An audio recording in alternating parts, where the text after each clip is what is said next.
how does Dream Theater even really, the dude really sing? He just kind of sings like falsetto-y. I don't want to talk about this band singer at all. Pretend like it doesn't exist. Yeah, if you ignore it, it'll go away.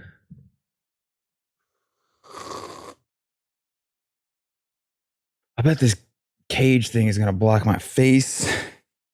Good. Don't look at me, YouTube. Dream Theater. I believe we can get way through the night. Dream Theater. I've never listened to a Dream Theater song beginning to end. It takes too long. I don't have that kind of time. I don't have that kind of patience. And it's too fucking brutally boring. Honestly, I can't. 30 seconds, maybe 45. Dream Theater answers the question, what if metal was no longer any kind of fun at all? Isn't metal supposed to be fun in a lot of ways? Isn't that the point? If metal is like a derivative, a heavier version of rock and roll, it gets heavier progressively. Dream Theater, I don't even think falls into the same category. It should be in its own category of maybe like classical music, I guess. Guitar driven classical music. Is it even heavy metal? It's not heavy metal. It does not fit any genre. It's on its own little island of self-flating bullshit. Metal that got lost somewhere along the way and ended up with its head up its own ass. If you were to transpose it to piano, you probably wouldn't think anything of it. As I sip on my wine at this heavy metal show, Heavy metal? really enjoy this band and this red wine at this heavy metal show. Dude, white, please. White with metal. Dream Theater is what happens when people think the band Tool doesn't take itself seriously enough. Here's how fun Dream Theater isn't. There has never been a Dream Theater song licensed for a comedy movie. You know how basically any big comedy movie since the late 80s, early 90s has a metal song in it at some point? Like Master of Puppets plays during the kidnapping, hazing scene of Old School. Metal and comedy movies go hand in hand, but not Dream Theater. Well, metal, I think, gives you like an emotional response. You know what I mean? And maybe it's anger a lot of times or whatever. Yeah, fuck yeah. I'm going to go to the gym and fucking lift this heavy weight and listen to fucking Pantera and fuck you. But nobody's ever said, oh my God, I'm going to try and do a PR of this fucking deadlift while I listen to a Dream Theater self-masturbation song. Dream Theater is essentially the 14-year-old son of the band Rush. Dream Theater literally started as a Rush cover band who then also threw in some Iron Maiden songs every now and then. Have people who listen to this band not heard of System of a Down? That's the biggest question that I have tonight. Well, I think fans of this band, like so many of the bands we cover, but certainly Dream Theater, a hardcore Dream Theater fan, they definitely think that System of a Down and majority of other music that's not this sucks. Dream Theater breeds elitism. I am listening to the pinnacle of music, and everything short of Bach sucks ass. The same thing happens, I think, with Dream Theater, where they're like, oh, you listen to System of a Down? Wow. You listen to not Dream Theater? What do you like, drink Bud Light? You should listen to Dream Theater, and then you would never listen to that again. I just think more people need to be listening to System of a Down and not Dream Theater. I think that people listening to Dream Theater is certainly how we ended up with the band Coheed and Cambria. It's not like there are no consequences to this shit. Yeah. You listen to Dream Theater and then we've all got to fucking put up with Coheed and Cambria for 5 years. I'm going to start calling these bands peach fuzz metal. That's exactly what it is. This is what you listen to when you get your first peach fuzz on your face. It's not like man music. This is little boy music. This is shit that a 14-year-old kid's idea of what a cool band he would start someday. This is proof to me. Remove the elitist people that think that their musical tastes are higher and mighty than everybody else's. The general public doesn't care how fast you can play your fucking guitar or your keyboard. Nobody cares. If you're a young kid listening to this podcast for some reason, you're like, I want to learn how to be in a band. Well, don't do what Dream Theater does. Watch this drum solo that nobody on earth gives a shit about except for 5 other drummers in the crowd. and some poor girlfriends that got dragged there going, what the fuck is this shit? It's a fucking neckbeard paradise, dude. That's what this shit is. I'm pretty sure that the guy playing drums in Dream Theater right now currently holds the world record for most taps in a minute, like most taps in 60 seconds. Cool, dude. Wow, dude. That's definitely going to get you laid for sure. Way to turn making music into a sports competition, I guess. Is it just an endurance thing? I mean, I know that Petrucci is super into weightlifting, so it's just basically just reps. They're not writing music, they're doing reps. That's what it is. It's just like an exercise in show that we can do it. But nobody cares outside of their weirdo fan base. There are so many people that listen to this podcast that are like, I've never even listened to this band. Who's Dream Theater is something we're going to get posted on this episode for fucking sure. And they're going to go listen to it. And hopefully they come right back to the comments section and go, oh my God, what is this shit? The song Take the Time from Images and Words sounds like someone had Ugly Kid Joe rap over a band making fun of Red era King Crimson. I think this story probably came up in the Beatles episode. It might have been another one. I know it's been brought up on the show before. But that story about Brian Wilson in the studio, and he has the studio musician bass player play in a different key from what the song is in. And everyone's like, are you sure? And he's like, yeah, it's going to sound great. Don't worry, I know. If they had done that and it didn't sound good the way that he thought it would, I believe that Brian Wilson would have been like, I was wrong. Let's not release this. Dream Theater, everything seems like a concept that started on paper. What if we went from playing in this mode to this mode to this mode, and then moved from this time signature to this time signature to this time signature? People don't really do that. Let's try to do that. And then they do it, and it sounds like complete dick. But that part doesn't matter. It's almost like the whole point. The fact that they thought of it is good enough for them to just have it be what they thought it was going to be. Yeah. Let's just do this. Yeah. And maybe that's why they don't sell albums. I don't know if you've ever looked up this band's record sales, but it's never been good. Real fast, just while we're talking about bands that people should be listening to instead of this shit. I don't believe I brought this band up on the podcast before. King's X. What about King's X? Yeah. Dream Theater's band name might as well be, we assume you've not heard King's X before. Otherwise, you wouldn't let us get away with any of this shit. They also fall into, like, it just made me think of this, like the fact that like it's really just two original members. So it's like really just circuit of people coming through. So who's even really the thought behind it? What's weird is, so the band is obviously heavily influenced by Rush. They don't pretend like they're not. They take Rush and they make it even worse, which is really fucking saying something. Kind of impressive. It really is impressive. Already nerdy shit and like, whoa, that's nerdy. Wait till we do it. But it's really weird to think there's definitely heavier Rush riffs. There are heavier B-sides for Rush than anything Dream Theater ever wrote. And yet people consider Dream Theater a metal band. Yeah, the Working Man riff is heavier than Dream Theater's whole discography. Does this band name just mean brain? Your brain is where dreams happen. A theater of dreams would just be the brain. Also commonly used as a nickname for a nutsack. This band name is basically Nutsack. Nutsack. Hangbrain. So the thing about Dream Theater that I find really interesting, this band started trying to be a band in 1985, the year 1985, which is right when everyone was trying to sound like Van Halen light in order to get on the radio with power ballads and such.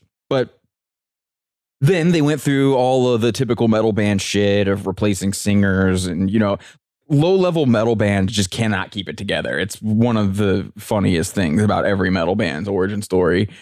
Replacing singers, they get sued for their first dumbass band name that they thought was original enough to use. Majesty, yeah. Majesty. Which is like they still just use that same logo. Right. Even though that's not their band name anymore. I don't know.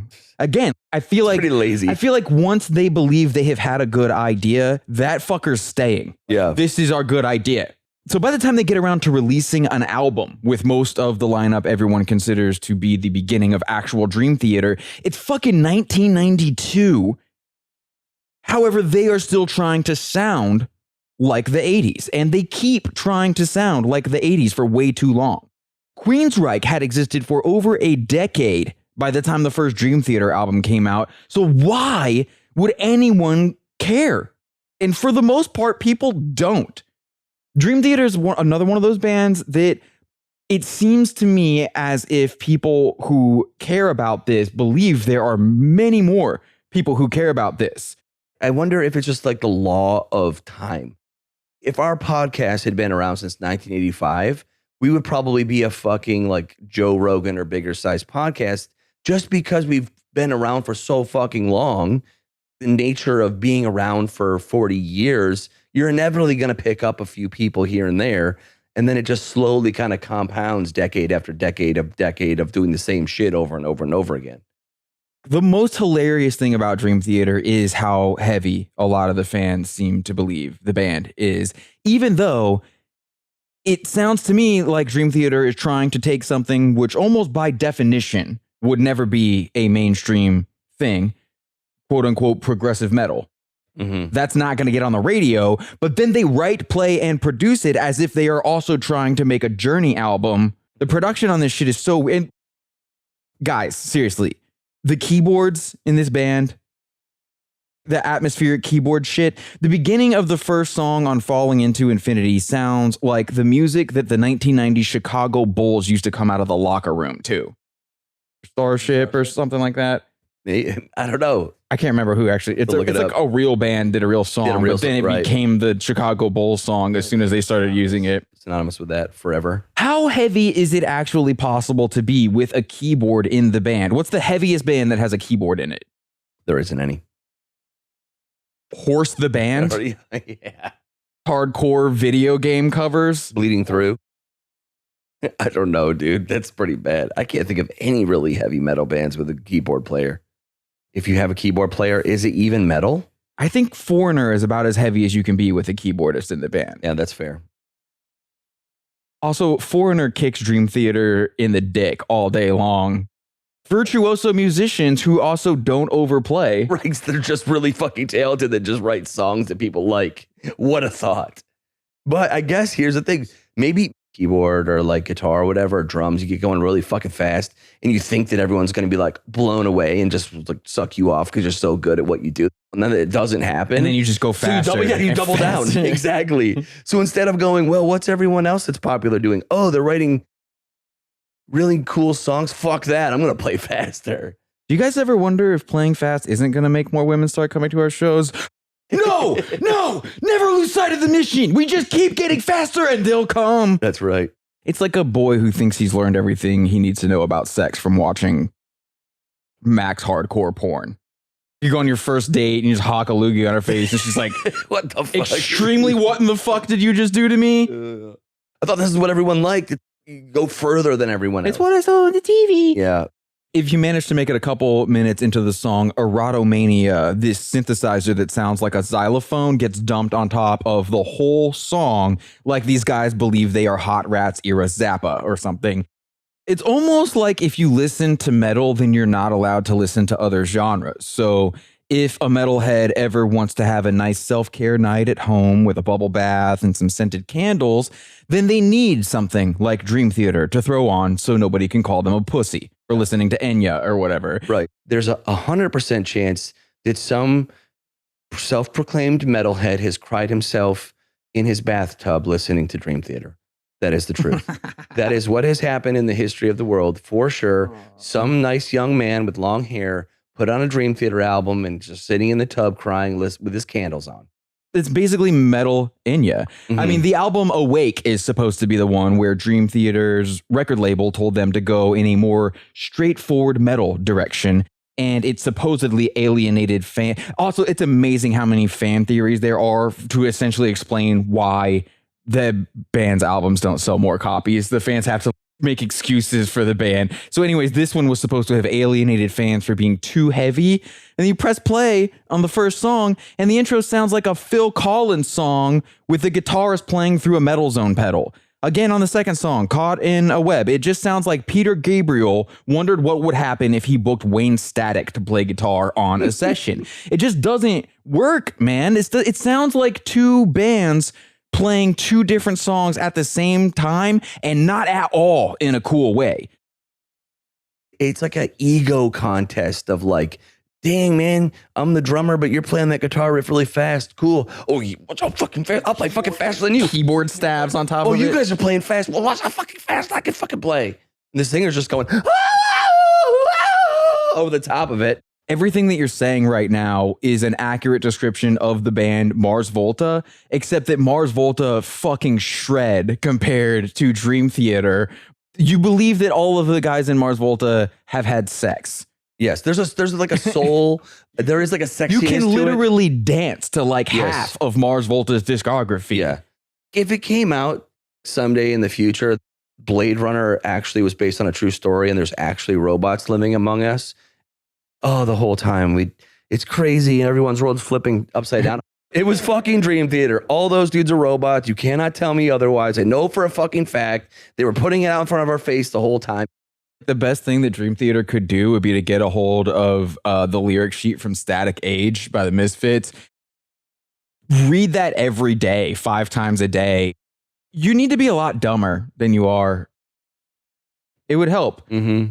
And there's another very funny thing about bands who sell basically no albums compared to nearly every other act on their label, which is their budgets for everything are way smaller. And the quickest way you can tell is by looking at the artwork on the album covers. If you can't look at every Dream Theater album cover and instantly tell these guys are like the smallest budget on their record label, I don't know if this podcast can actually help you. You might be beyond our care. This is what album covers look like for bands who rarely ever sell more than 100,000 copies. I think their team sprung for Storm Thorgerson artwork exactly twice in the late 90s when they thought there was a chance that this band would break through in the same wave that picked Tool up and, you know, Mudvayne and shit like that. And then, whoop, that didn't help.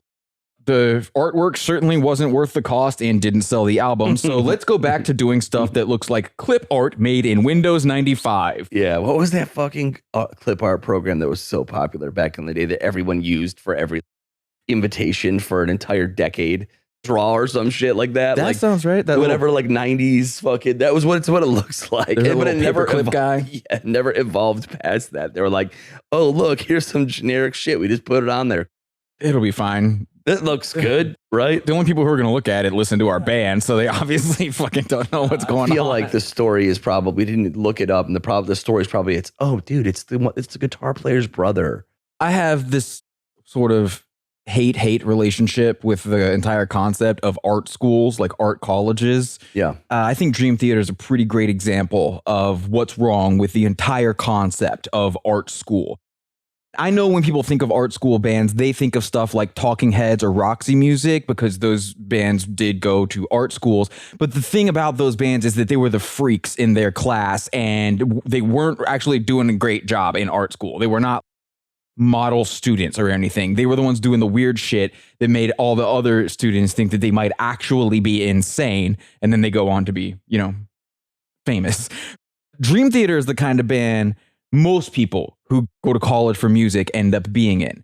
And the reason why so few of your favorite bands have a member who went to college for music is art school can teach you a language, but it cannot teach you how to have anything to say in that language. If you're a fan of this band and your go-to defense of them is that they went to Berkeley, you might as well say everyone who majored in English in college last year is going to become the greatest authors of their generation. Yeah. And that's not what's going to fucking happen.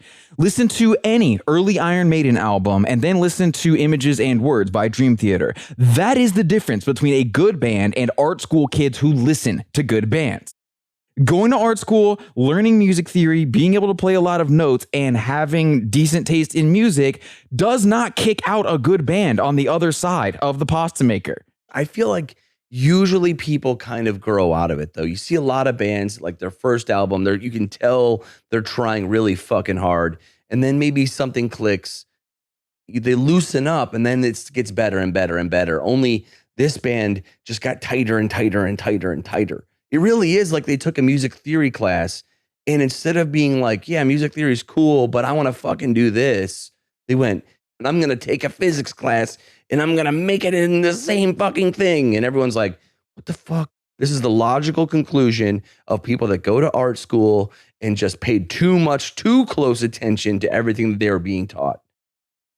It's true. It's always interesting to me whenever you press play on an album from a band that's supposed to be full of the best musicians of all time, and every instrument is saturated with processing. I would love for Dream Theater to make an entire acoustic album with no effects at all. Not because I want to listen to it, but I think every Dream Theater fan should be forced to listen to it. Nobody would want to hear that shit. Even people who listen to Dream Theater wouldn't want to hear that shit.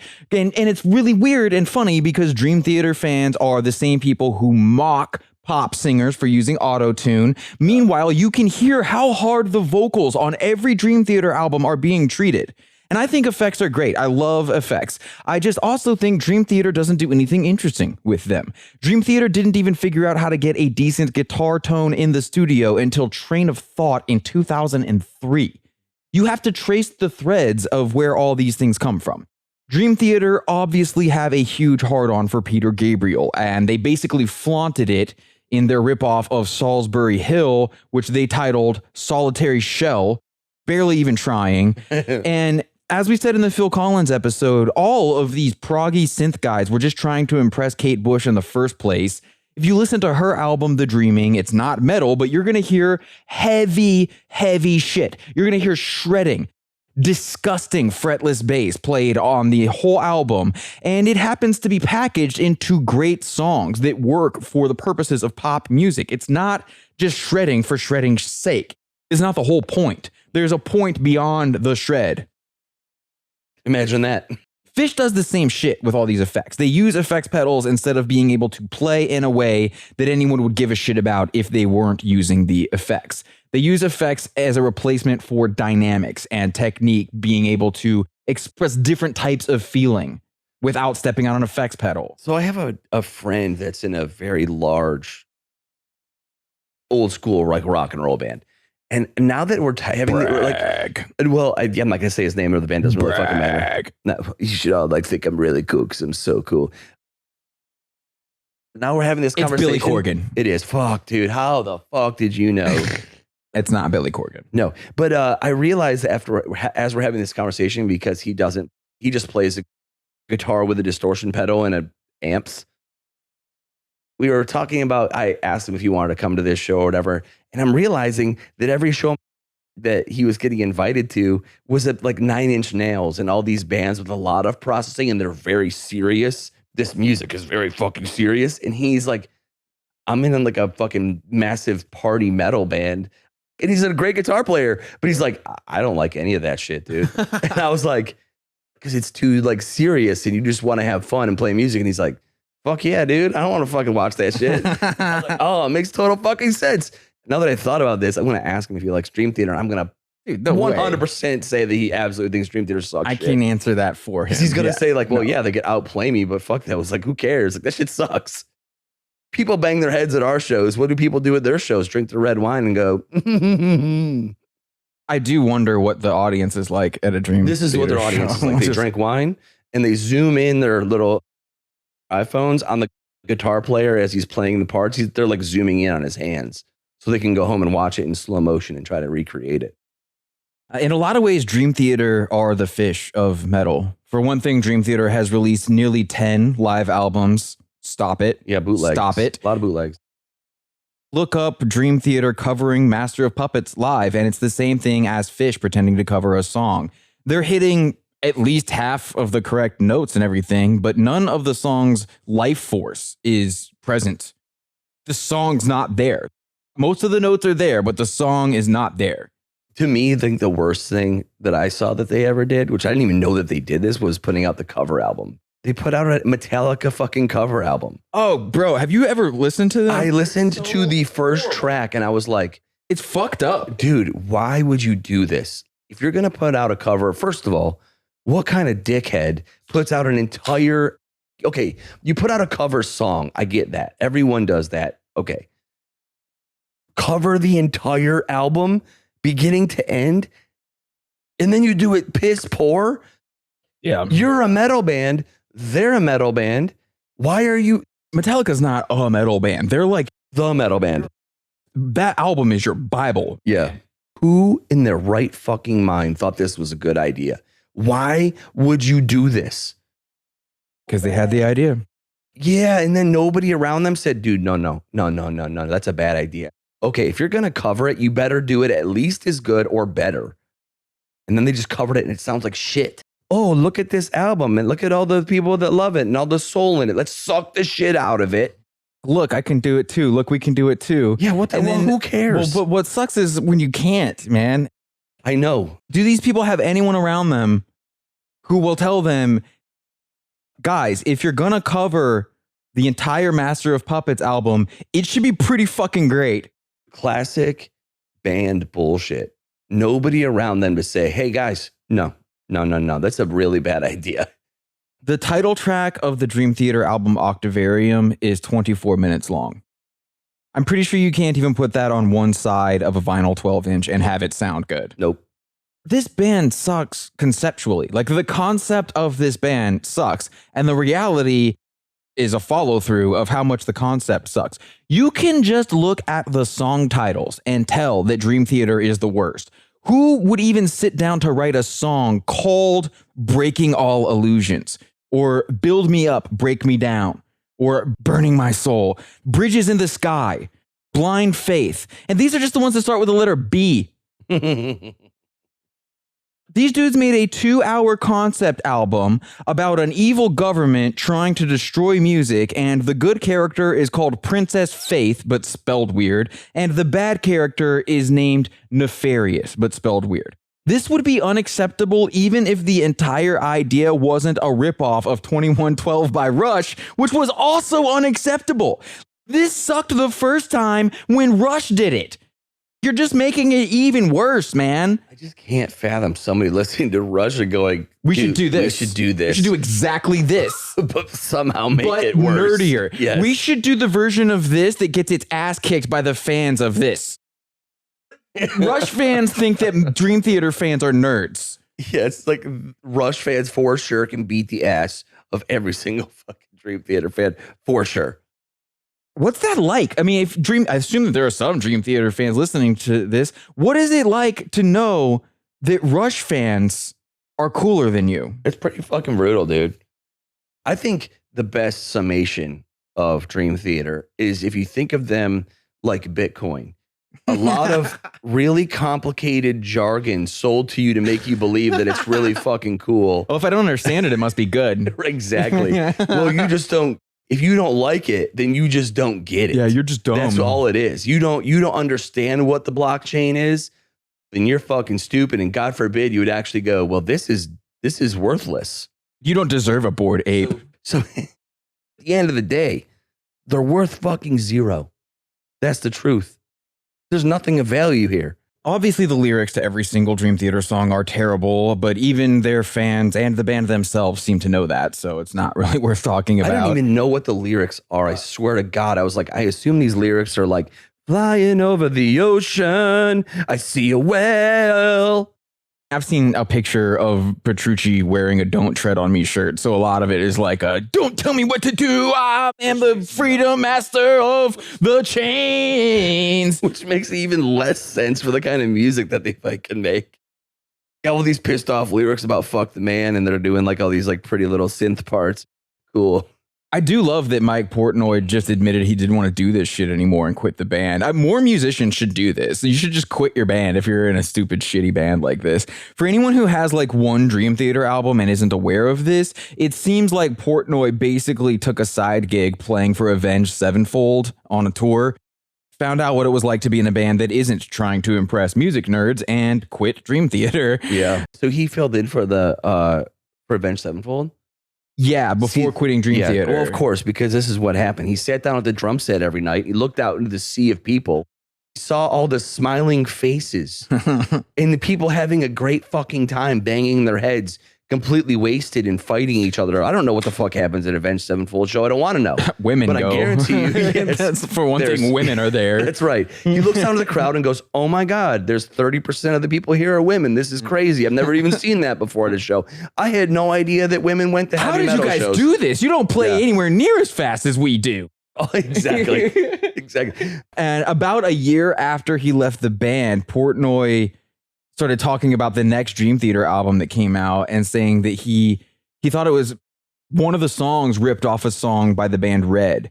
And I've got to assume that his take on that was influenced by his years in Dream Theater and his experience with the way that the band works behind the scenes. So were they doing this the whole time? I'm sure a lot of metal chugging sounds identical to a lot of people. You know, you can't really copyright. Oh yeah, I know that song. You can't really copyright that shit. So I'm sure a ton of Dream Theater fans are going to want to rush in here and think that that is what is under discussion. But no, if you go listen to the song "This Dying Soul" from Train of Thought, and then go listen to Steve Vai's Bangkok Fire Garden Suite from the album Fire Garden. And the dudes in Dream Theater absolutely listen to Steve Vai. I'm pretty sure that Petrucci has been on that G3 guitar tour that Steve Vai's been doing forever. Oh, yeah. Which is hands down the dorkiest concert ticket stub you can have in your collection. Would never in a million fucking years go to that. Dude, I got free tickets and I went to it one time at the Ryman. And I'm not a guitar player, A, but B, I was standing there and I was just like, what the fuck is this, dude? It's like, the worst. It's just dudes playing their guitars for fucking an hour at a time. And then Steve Vai comes out at the end. And I remember thinking, this is it? It's just some fucking dude going, you know what I mean? Like for fucking hour. Yngwie Malmsteen played, and so that was kind of cool. Just because you know how much of an asshole he is, and that makes it entertaining. He sold shirts that said Yngwie fucking Malmsteen, and I was like, I kind of appreciate that. You know, it's got like an edge to him, whereas the other dude just, you know, oh God, it fucking sucked. The song Octavarium runs through passages from like 5 pretty huge hit songs, including the Mama Just Killed a Man part of Bohemian Rhapsody. Did the guys in this band think that they were going to get away with that? Like, do you guys think that people aren't going to recognize Bohemian Rhapsody? Dream Theater also seems to have some weird fascination with the band Muse. If you listen to pretty much anything since Muse was a band, Dream Theater is constantly trying to copy something that Muse did first. Certain that I just gave about 20 Dream Theater fanboys their first heart attack scare by pointing that out. But yeah, the dudes in this band listen to Muse a lot and take from Muse a lot. Which I don't know, like, are Dream Theater fans also listening to Muse? I don't know. I wouldn't think so. Might be a little too sexy for them. What's this groove? Ew. Dream Theater are also not above ripping themselves off. Most of the Dramatic Turn of Events album is just them copying their old shit. They're copying someone else, or they're doing something they've already done before. How many times can you pick a different scale? You close your eyes and you point to a random scale in a book and go, oh, I can play that scale really fast. But how many times can you do that before eventually you just start having overlap? I think you're going to lose people pretty quick. I don't know how fucked up I would have to be to listen to an entire Dream Theater album cover to cover. You just wouldn't want to, man. Being high would make it worse. Oh, for sure. Maybe I would have to be like dead sober. This is music for people. High and mighty people. I'm better than you because I listen to Dream Theater. I'm better than you because I drink wine. I'm better than you because I don't do drugs. Did you know the pyramids all line up with each other on a line? And therefore, that's proof that aliens are real. And they had electricity and blah, blah, blah, blah, blah. They definitely watch Ancient Aliens when laying in bed. Well, aliens are real. But if Dream Theater is your favorite band, your favorite band sucks.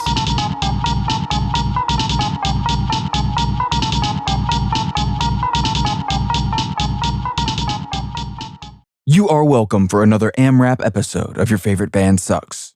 If this was your first time listening to the show, make sure to give yourself at least a fraction of a chance at understanding what just happened to you by listening to at least one other episode on a band you love and another one on a band you hate. Then do yourself an even bigger favor and get banned from whatever prog metal message boards or Facebook groups you're a member of by posting this episode.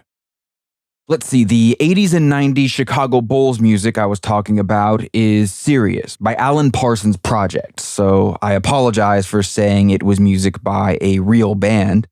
I'm sure it's far too late to stop all the dickheads who think they can win an argument against a podcast by posting a comment on YouTube. But if you've held back this long from saying there are only 12 notes in music and all bands borrow from other bands, well, you might as well stay shutting the fuck up for long enough to listen to our Maroon 5 episode, and you'll learn about a band who has never been accused of plagiarism once. The closest they ever got was building a song on top of Pachelbel's Canon in D, which they openly did as an experimental exercise, not to pretend they wrote that shit.